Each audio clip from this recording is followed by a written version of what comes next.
Hey guys, and welcome back. Life's about living. And I got with me today the favorite guy you'd ever want to know in your whole life. If The you're best in guy to trouble, see on the I'm worst telling day of your you, life. is Dr. Chuck Page, and I'm Joe Pettigrew, and we've got a great subject to talk about today. You know, Joe, I'm just proud to be here. I was thinking about this topic, and wow, what is the world going to be like?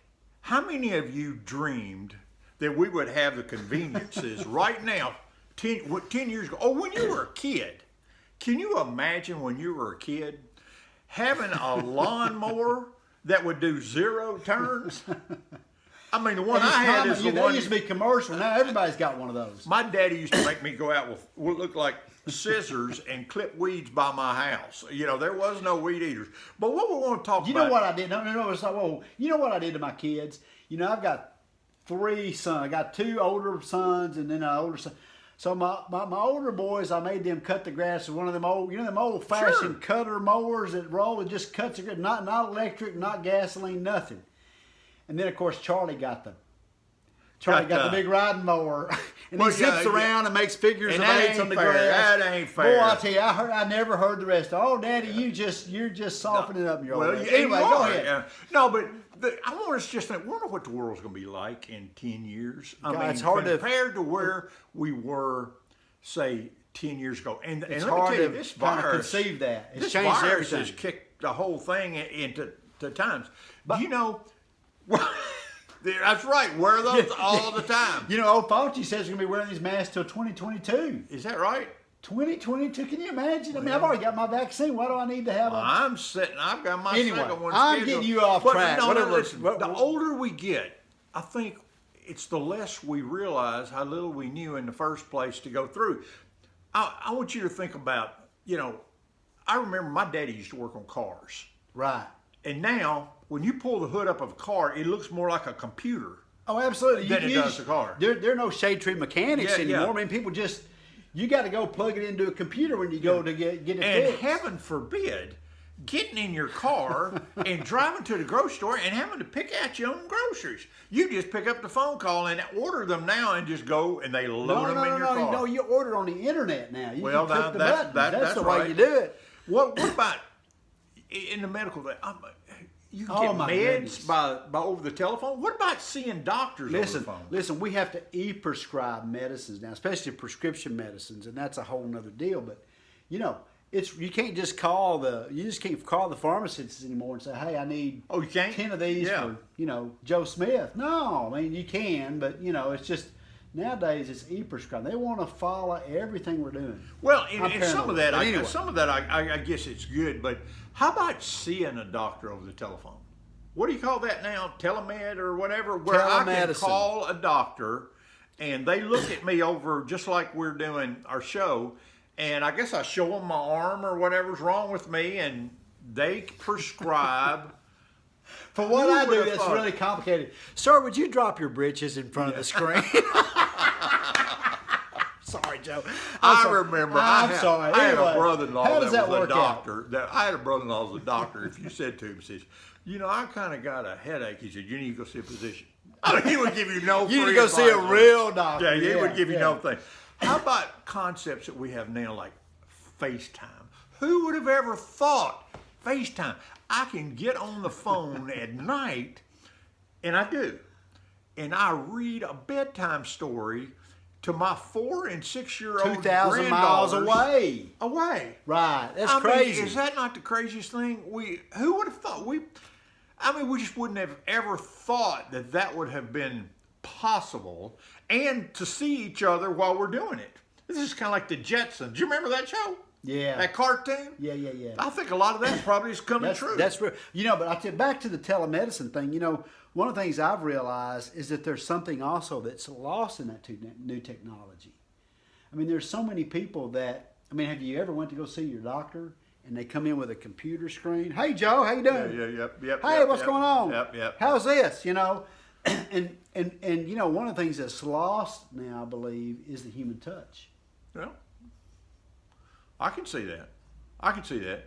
Especially when it's just set up to be so it's set up to be instant, right? I mean, Right. I got a problem and I want you to fix it, and I don't want to wait 10 minutes to get fixed. I want to get it right now.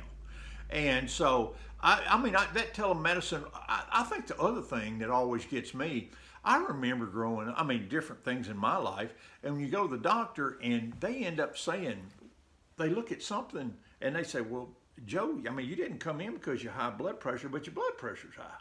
Yeah. You know what I mean? They find something else. And now nowadays, like, oh no, that's not my specialty. I'm going to send you to somebody else. That's right, yeah, right. That's frustrating. Another thing is what's happening with all our schools. Virtual learning, my goodness. colleges. What are colleges and universities going to look like in 10 years?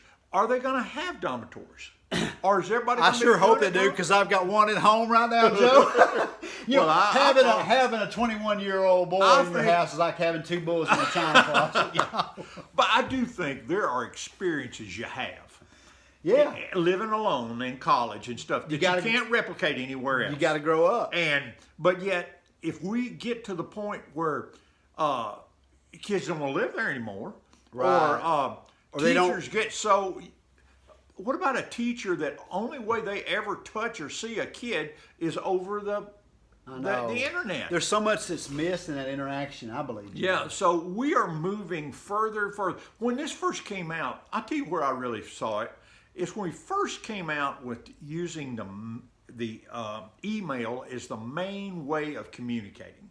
Right. Then all of a sudden, I said things to you that I probably wouldn't have said to your face.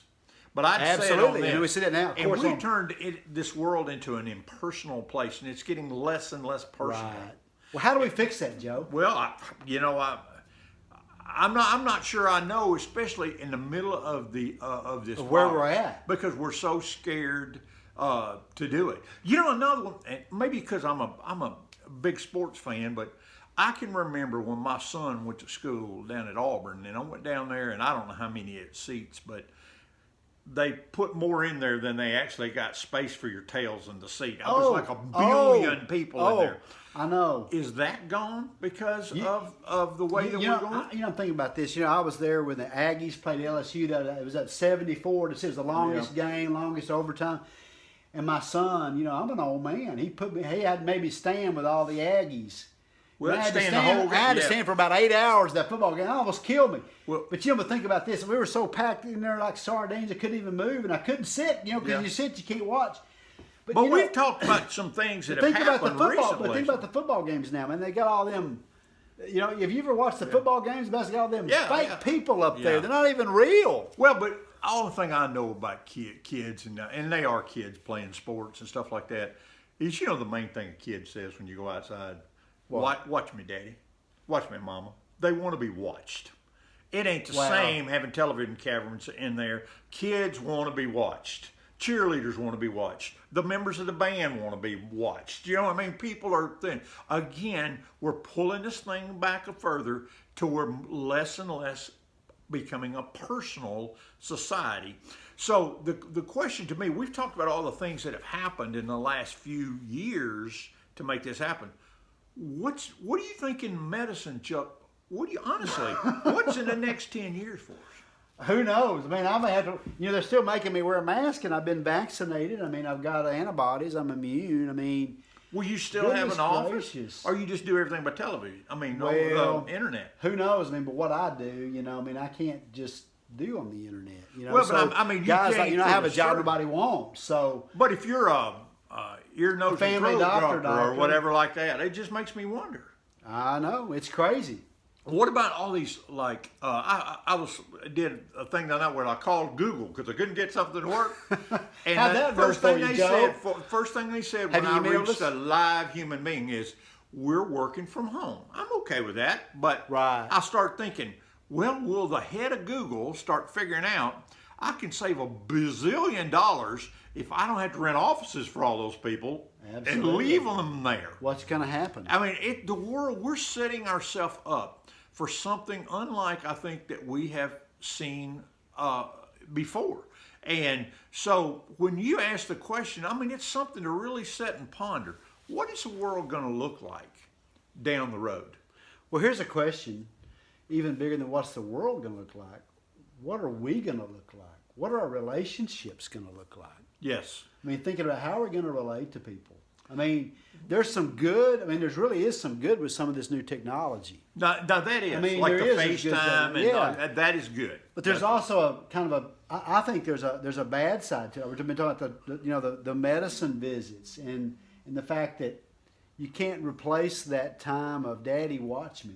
I mean, I think that, Well, and we've all had our hearts broken when we read or listen to the news about somebody, and I had a friend of mine that was dying of the virus, and his family couldn't go in there to see him. Yeah, it's horrific. I mean, it really is horrific. And that is a day that we never thought would come. Now right. we just didn't. The old days. People would die, and they'd be in their bedside with their family around. They'd be telling their stories and closure, and it's a weird time. We just experienced something in Texas that we hadn't had in a long time, and that was a huge ice and snow storm.